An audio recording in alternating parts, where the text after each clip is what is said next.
Aylana aylana anımda kara gönlüm.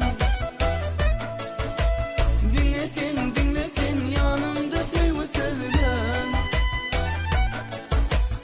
Aylana aylana anımda kara gönlüm. Dinlesin dinlesin yanımda sevgi söylem. Adın ayday açma ara, tanışarsın belki. Gitti gönlüm sen dildara, ehli duygum sen ki. Aylana aylana anımda kara gözlüm. Dinlesin dinlesin yanımda sevgi sözlüm. Aylana aylana anımda kara gözlüm.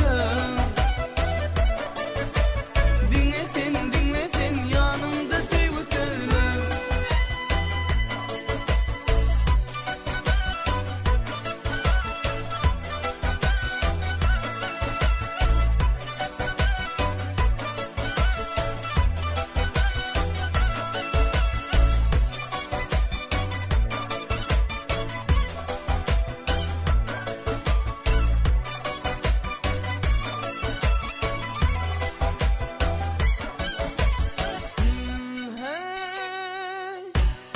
Eyledin sen beni aşık, inni sen gülünme. Aşığım men, kaçma menden, baksana gülürme. Gel aydayın, men aydınım, sen eylesin beni.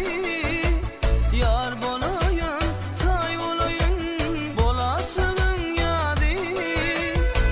Aylansam men tapman lele, bu cahanna sençe.